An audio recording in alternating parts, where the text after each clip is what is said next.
everyone, I'm Jill Broadbent, and I am so thrilled to be in the Scrapbook.com studios today to film a video about a scrapbook page that I'm really excited to teach you some processes and tips. So if you want to take a look at this layout I've created, we are going to make this from start to finish, and it is so fun because it's using a lot of different techniques, starting with distress oxides as your base. I love starting with a white cardstock base, something that's just plain and simple, and then building upon it and adding layers and adding texture to that through inks and other mediums, and this is a really fun way to make this all come together. To make this layout, I have got some really fun products that we're going to use, so let me show you the supplies that we're going to be using on this project. I'm starting with the Vicki Boutin mixed media base, and that's going to let those distress oxides really marry together, work really well together. We've got here this beautiful stamp set, the You Are. It works as a beautiful title and journaling all in one on a scrapbook page. So I love that stamp set. We're also going to use the Playful Patterned Collection and the Playful Cardstock together.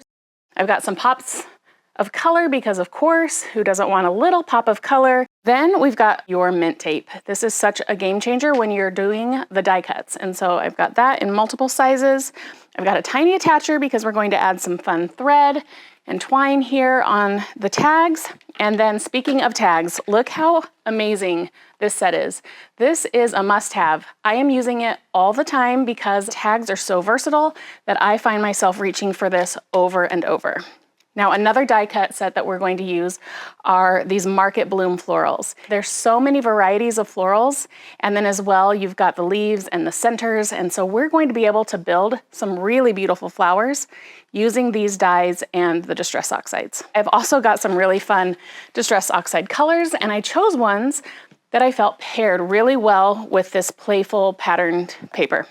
So I've got Candied Apple, Abandoned Coral, Mustard Seed, Mowed Lawn, and Peacock Feathers and Speckled Eggs. And if you didn't have all 6 colors, I would say as long as you had a red, a yellow, a blue, and a green, the others are just nice for that extra blend. But the beautiful thing about distress oxides is you can mix and match those colors to get lots of blending, and so work with what you have, but I loved using all 6 of these colors. All right, so I'm going to start by taking out 2 pages of this mixed media paper. I'll go ahead and grab one that has a nice perforation at the top. We'll just take off this perforation, and then we'll have a perfect 12 by 12 base that we're going to be working on. And one of these is going to act as our base page for the 12 by 12 layout. The other one, we are going to do all of the distress oxide techniques and play around with all the ink colors, and then that is what we are going to use when we're doing the die cutting.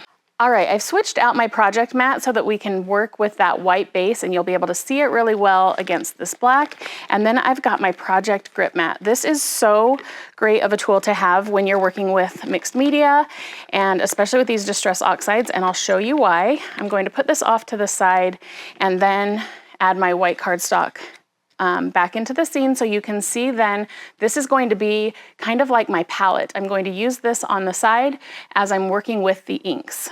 And so we'll start with Candied Apple. And if you haven't used distress oxides, they have such a cool reaction when you blend them together. The colors marry so well together, and it gives you that opportunity to really move and manipulate the color. And then it also reacts with water. And so you're going to see a lot of different ways that we can blend this in. So when I work with a distress oxide, I like to take a blending brush, tap it into the color, get it nice and loaded up. And because this is our scratch paper that we're going to die cut, I'm going to show you what happens if I go directly to the page. So when I go like this straight on, you can see that that gives me a kind of a harsh line around that color. And so what I want to do is tap into the distress oxides, tap off on a scratch paper or on your project mat. And then when I go to my cardstock, I'm going to work in circular motions. And can you see the difference that I get there with that really soft blend versus that really kind of hard-edged line? And these do blend really well, but sometimes once you've hit it with that first impact, it's really hard to get that ink to move around. So always load your brush, tap off just a little bit of the excess, and I kind of start moving my arm before I even hit the paper. And that way, my color just blends nice and soft. Okay, so this is candied apple. It's going to be your truest red, and you're going to build up the intensity where you want that to go. And what I'm creating here with all 6 of these colors is I'm making just a fun background of a rainbow feel that is going to allow me to cut out all the different flowers. If you look here on our finished project of what we're trying to create, all of these flowers have really fun, colorful details that make them feel that natural floral kind of blend and shade. And so that's what we're creating, is just a fun background that then we're going to be able to cut the flowers out of. So I'm starting here, building up this candied apple, and we're just gonna blend it. And this is where you get to put on as much or as little color as you want. You just keep going. You can make some spots that are a lot more colorful, and a lot of that is the pressure on your blending brush. The more pressure you add, the more pigment it's going to lay down. And so I've got that, and I'm just going to keep blending out kind of a 3-inch spot or so. And if you're new to Distress Oxides, this is where it's just so fun to play around. Grab a scratch piece of paper or a fun mixed media piece of paper like this from Vicki Boutin, and then you're able to really play around with those blends. So that's candied apple. I'm going to just put that aside for a second, and we'll bring in abandoned coral. So this is just a lighter shade. This is a true red, your candied apple. And then moving to abandoned coral has just a little bit more of that peachy pink in it. And I'm just going to use that same blending brush when it's in the same family. It works fine, and I'm marrying the 2 colors together. So that's going to work just great. And you can see that this is just a little bit lighter. But where I overlap those colors, I'm getting just a really nice kind of gradient to that and a 3rd color.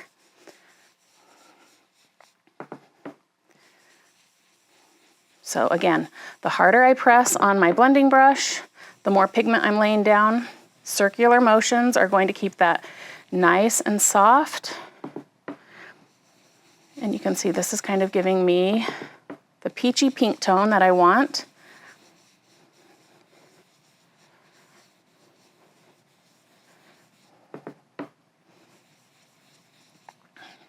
And again, try marrying it with the other color next to it and see kind of what soft color you get in between. So now we'll move on and add some mustard seed to our project. I'm going to clean off that spot where I've been blending. We'll just wipe that off of the mat here. And we'll swap to another blending brush for the mustard seed. Same technique. I'm loading this brush, I'm tapping it off, and then I'm going to come to my project, lightly circular motion. And you can see, especially when you switch colors, that you are going to be able to blend so beautifully to get a nice orange tone in between where that abandoned coral and the mustard seed meet. So I'm going to add some more intense color there to really pull that orange. And the fun thing is too, as you're going, you can always go back and grab one of the other colors and keep adding if you want to add more tone or a depth of color. You can just keep adding. So we'll add some nice yellow. I'm even going to come back down under and catch some of that red. Again, because I'm going to cut flowers from this, I want a lot of variety in how that all comes together. Okay, a little more yellow this direction. I want a few spots too. I'm going to put some more intense color because I want some like floral centers, some of those little pieces that I know I'm going to work with in the dies. And if you look at it here, you can see you've got all these fun options for floral centers. And so if I give myself a few spots where I can die cut those will be a little more intense in color. Honestly, there's no time that you need to stop. It's just a personal preference of when you feel like you've got a really nice blend, when you've got some really fun colors working with each other. And then we'll move on to Mowed Lawn. This is just a really good true green. It's really fun to play and see what happens when you start mixing. Also keep in mind that this is going to be where you're going to have some of your leaves. All right, and the last color of our rainbow that we're going to add into this is peacock feathers in a blue. And we just keep blending. I have another color, speckled egg, which is just a lighter blue that I can fill in a little bit more and get some more shades. And I'll show you what the whole finished page looks like when you've finished adding all of this blending. All right, so here's one that I've added all the blending and kind of played around with my intensity. You can see here that I've got some really dark spots, some really soft spots that blend into other colors. And while this doesn't look like anything right now, when you start to add the reaction and then you're looking at it as individual spots that you're going to die cut, you're going to make some really cool magical things happen. So next we're going to add some water splatters. So I like to take a paper towel and just keep it handy, and then some water in a spray bottle. And you can spray directly to your project if you want. So here's one way. I'm going to show you multiple ways that you can get this water reaction with the inks. If I take my spray bottle and I spray slowly, I get more of a spritz that has lighter play. And then when I blot this with the paper towel, you can see that that's removed some of that color. Now if I spray harder, you get a lot heavier water, and then I blot that with the paper towel and you can see it's taking off more color because those splotches of water were a lot more intense and a little bit bigger. So play around with how you apply your water and how you remove your water. The longer you let the water sit on the project as well, the more of the color it pulls up. So if you want it to just be really light, you're going to just spray quick, dab quick, and it won't take off as much color. If you want it to last a little longer, let the water sit for a moment and let it kind of really pull that up. And then when you blot it away, you'll pull up more color that way. So another way I like to do this is I'll just spray some water into my hand, and then I can flick that where I want, and that's going to give me just even more splatter, even more play. And this is where just letting that water do its thing is going to make these feel really textured, really detailed. And when you start to cut flowers out of that, that's really where you start to see that natural floral look to things. Now, the next thing I like to do to add even more layers to this, I like to, though, add some more of the color. So we'll use candy apple first, and I like to take it and tap it right onto an acrylic block. So you can see I've got lots of color transferred to the block. I'm going to use this block like it's my palette, like my paint palette. And then I've got a water brush here. So water brushes you load with water, then you just kind of squeeze the barrel and the water starts to come out of the brush. And I will add a few drops directly to that, and I'm going to swirl it around. So just think if you were using paint and a paint palette, same concept. Then once I have a nice puddle, then I angle my block. I get that color towards the end of the block, take my paintbrush and just flick. And you can see I'm trying to keep this right into that area where the red is. And if it overlaps the yellow, that's even better because you're going to get that extra color payoff. And look at that fun detail that that's adding and that extra layer. So that's really fun. We're going to do it again in the other colors. Just clean my water brush here and I'll wipe off my block and we'll start again. All right, so I've added my yellows and my greens. I'm going to end up with just a little bit more of that turquoise and the peacock feathers. And we're doing the same technique. I'm adding the water. If I want a bigger blob, I might squeeze my water brush and let some color out. I can also tap the water brush directly to my project, and that's going to let me put some bigger spots. All right, so this is my finished piece that has all the different components for the flowers that I'm going to be building. So I'm going to take this, and here's where you get to just play around with your dies and make as many flowers as you want. So we're going to go ahead and cut this up a little bit. And I start by just grabbing some of the bigger floral pieces.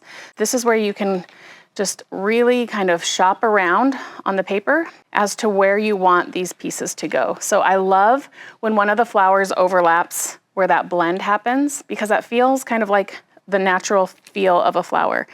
And I'm just going to continue to kind of lay these in place And we'll make sure we get all the big ones on.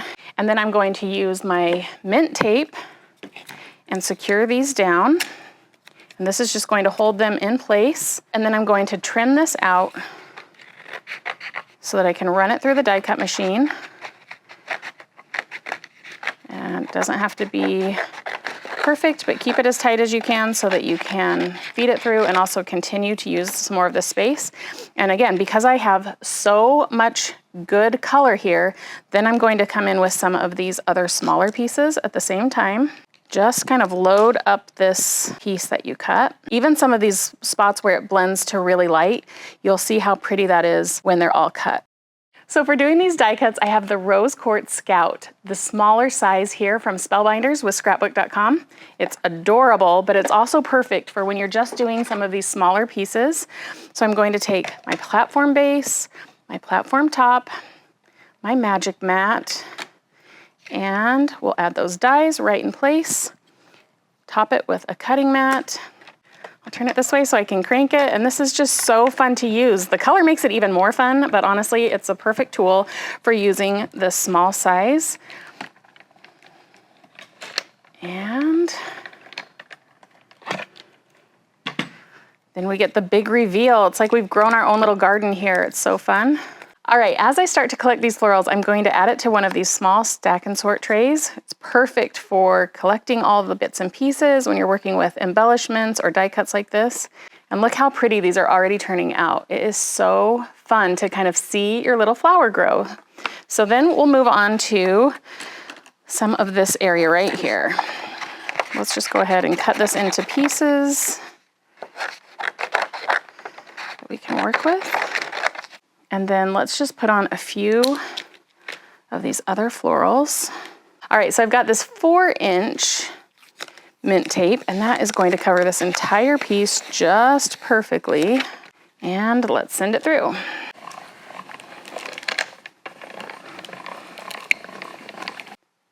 Look how pretty that color payoff is, and look how many varieties and gradients of color you get, and those little water splatters. It just looks like its own little piece of art in this little tiny leaf. And we've got more to come. We're going to just keep revealing more and more of these as we pop them out. And you can see what I'm left with. I love all the different colors and the varieties, and you can see there, even just mixing those 2 blue colors, it gives it such depth. So now that we've got all of those flowers created, the next thing we're going to do is to make these tags. So you can see here I've used some really fun pattern paper, and these inks blended perfectly to match the papers. So we are going to come in to these pads. I used the back side of this because I needed a nice white-based design. I'm then going to grab this gingham, which is so fun. And what I love about these 6x8 pads is that I have 2 different sizes of that scale here. So I'm going to use both on this project. So I'm going to grab 2 of this sheet. Then we're going to come in same thing with this fun kind of mustard colored polka dot here. And then there's an awesome stripe. Again, when I'm mixing patterns, I like to look for that variety in size and scale. So something like a polka dot or a scatter is really nice. And then mixing that with a stripe and a plaid, it's giving you such a nice variety in different patterns that you can work with. But because they all have just the one color and the white, then they blend really well together and work really well. So you're getting a lot of variety, but they're not competing with each other. And that white and monochromatic color is what is tying it all together. And then we can find the coordinating cardstock. And really the only thing I used the cardstock for were the little supportive pieces on the reinforcement pieces on the tops of these tags. I'm going to get all my tabs out of that. It gives it just a nice little contrast with the darker shades there. And one thing I want to point out is that these little pieces are made to nest right into that little notch, and that's what's going to give you the hole in your tag, which is perfect. You don't even have to worry about lining up a hole punch or being off center, because that's going to just cut it all at one time. So from these tags options here, I'm going to go ahead and take the 3rd from the largest. Then I'm going to use the one just right under that, so the 4th largest. Then from the outside, I'm going to use the 4th smallest. and that's going to make it feel like I have one just a little bit smaller than the other. And then these are where the little hole punches nest perfectly into the die. So I'm going to take the larger hole and I'm going to use the smaller one on the smaller tag. And you can mix and match these. This fits on every tag. So we'll start with one of these large tags on this cute gingham pattern paper. So because I'm using the large tag, I'm going to use the large size of the pattern. Then we're going to take the large die. I'm going to tack that down and put this piece nestled right into that little notch. They thought of everything. This makes it so easy. And once it's in place, then I'll just put a little bit of that mink tape in place to hold it as I send it through. And there is your perfect tag. The hole's in the exact right spot, right in the center, and it all came out in one clean cut. So I went through and cut out all of my tags, repeating that same process of just nesting the little hole punch into the die. So I did 2 of that turquoise pattern, the striped red and the mustard yellow. Then I just made 1 from this medium size and I used that cute red stripe. And then from the smaller tag, I went ahead and cut that cute little heart, the polka dot and the gingham again, but on the smaller scale side. I have a total of 8 tags here, and this is where you're going to just have fun building a background. So I want to layer these up. I want to vary the colors. I want some going higher, some going lower, and then I'm going to bring in a second layer. And so since I went blue to yellow here, then I want to make sure there's yellow happening on this side, so I'll put one here. So here you can see a visual triangle that's happening with the colors. So I've got a triangle here of the turquoise, I've got a triangle here of the reds, and then I'm flanking the edges with the yellow. So that's going to help really bring this whole kind of feeling like it's random to lay all the tags in place, but there's really some strategy to how that comes together from a design aspect. I've got these in place, and then you're just going to kind of play around with where you want the placement to be. I knew that I wanted to use the title from that stamp, the UR stamp set, and so I made sure that my tag came down just enough that I could nestle that into the open space and not have it feel like it was kind of floating up here. And that's how I decided what was going higher and lower. And then I want to make sure that I'm leaving myself the right amount of space on the sides. And I want to make sure I've given myself at least 1 inch down here and 1 inch at the top. So knowing that is going to help me kind of just decide where I want these to go. From here, I'm just going to grab a pencil. And because we want to add some more of that Distress Oxide background to this white base, I'm going to just give myself a few little guidelines. So now I can kind of scoot the tags off, and that's going to help me know where I want that variety of color to go as I start blending again. We're going to do those same techniques we did earlier. We'll start with peacock feathers because this is my turquoise tag on this side. So grab our inks here. So I know that my tag goes right here, so I can even start in the middle and blend up because I know this spot is going to get covered with a tag. Then I don't have to worry so much about that harsh line. I know what goes outside of my pencil lines is going to show on the finished layout, and that's what I want to focus on. So here you can see I finished that entire process again, the same techniques of blending, of adding some water, of adding some fun splatters, and that has created this background that I'm going to then build my tags upon. So just repeating that same look and feel that happens in the florals on the background. So that's really tying everything together. Okay, so now let's move on to making these tags finished. We're going to add the cute little reinforcers that I cut out from the cardstock that matched the set. And I'm going to use the Artiste craft glue to glue these in place. So you've got that nice fine tip. So now you can see I've got all of my tags added with all the little reinforcers. It's just that nice little touch. It adds another layer of detail. It really finishes the tags off just right. So another fun technique I did with the Distress Oxides was coloring some twine to match the tags. Twine is really easy and accepts the color really well. So I've got my twine here and I'm using my project grip mat so that I can add the color to these pieces. So I can use my Distress Oxide ink and my blending brush again. And then just by holding this a little bit taut, you can rub right over it and add that color, and it's going to just give you the perfect colored twine to match your project. So then you're just going to take your tag and we're going to loop it through. And I like to go make a loop, feed it through the tag, and then pull the tails through the loop. Just like that. Pull it tight, and then I can trim off the extra, and we're just going to feed the twine through each of the tags to finish that off.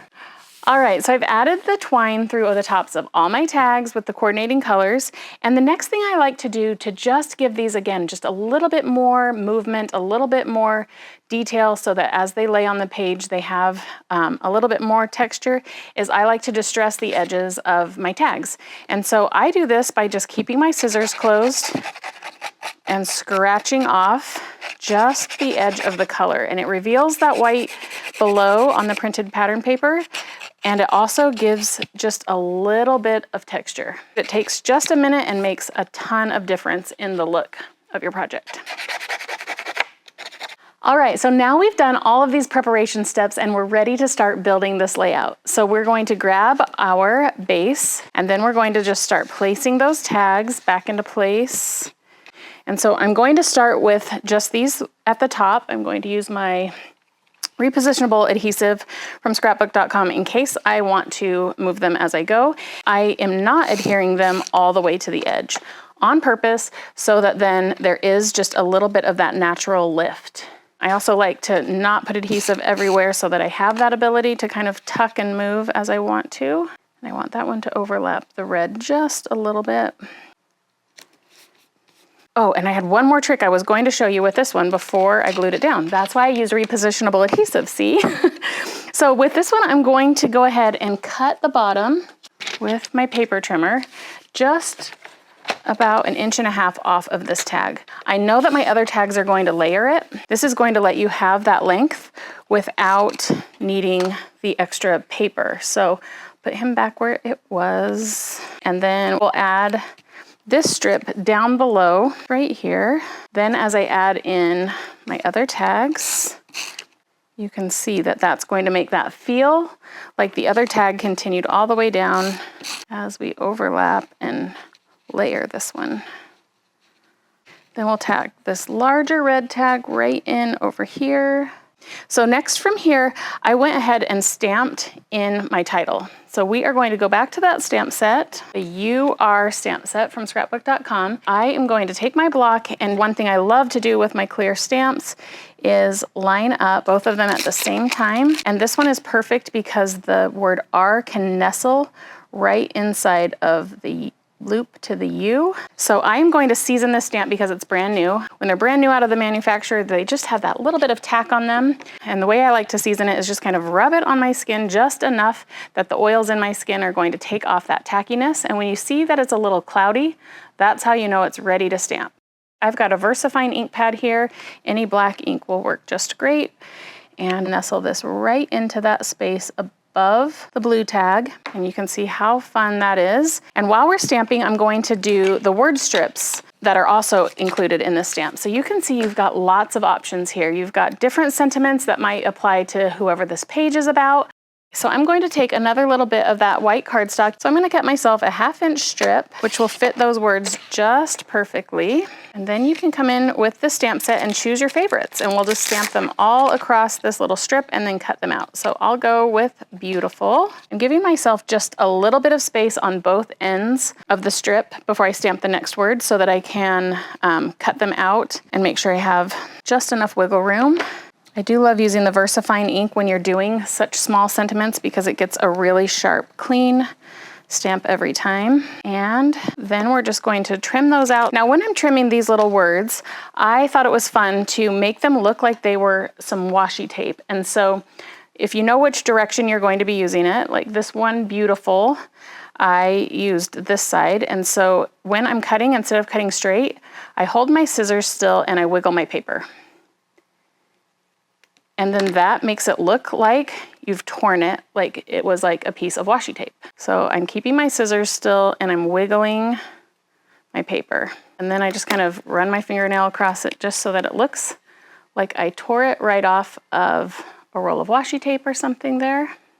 Okay, so my photo is a 4x4 size, and there is a die from Scrapbook.com for pocket cards, and it's perfect because it's going to give you a perfect 2x2 and a perfect 4x4 size every time.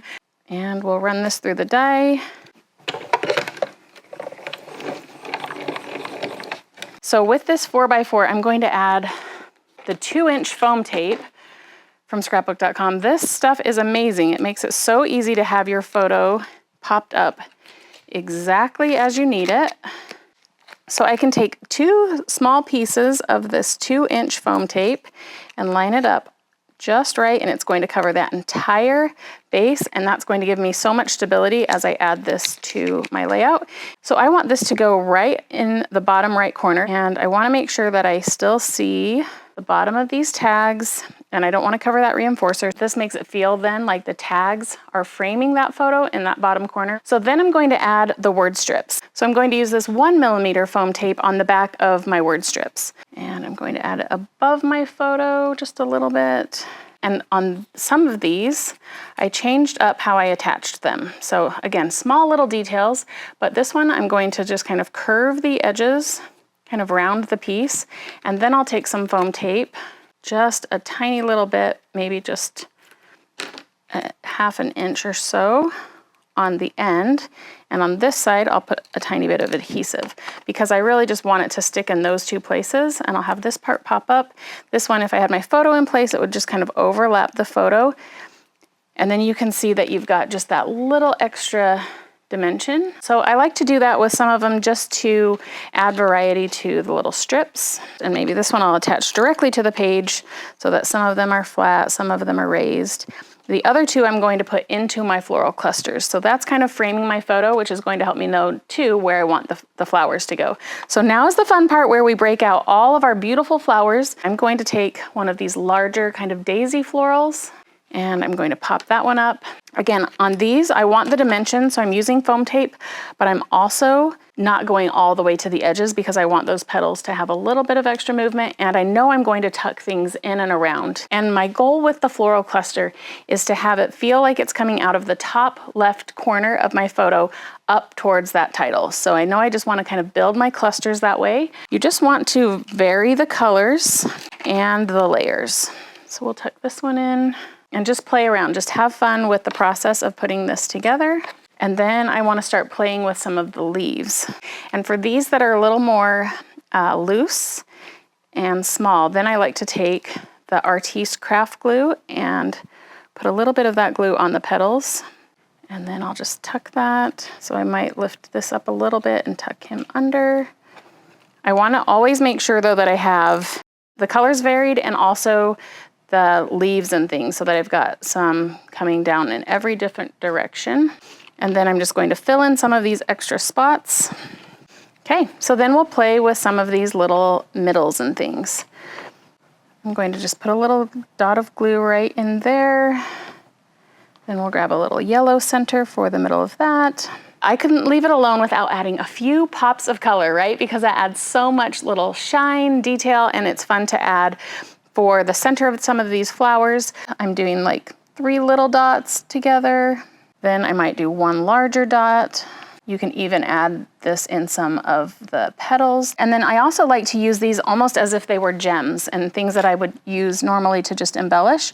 I will put a little couple dots here, and that feels like I added some pearls, but it's just that pop of color.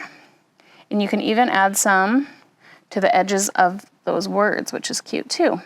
And the last thing I did to finish off the whole page was take my twine and a tiny attacher staple and just kind of put them where I want them to be, turning the strings, and then I do 1 or 2 staples. This one will maybe curve this direction. And again, another reason that I don't always tack down everything completely so that I have that ability to kind of come in and arrange things the way I want. All right, so here is our finished layout with the photo and all of this amazing detail that we've added. Thank you so much for joining me to create this beautiful layout. If you like what you've seen here, you can check out all of the products used in the links below.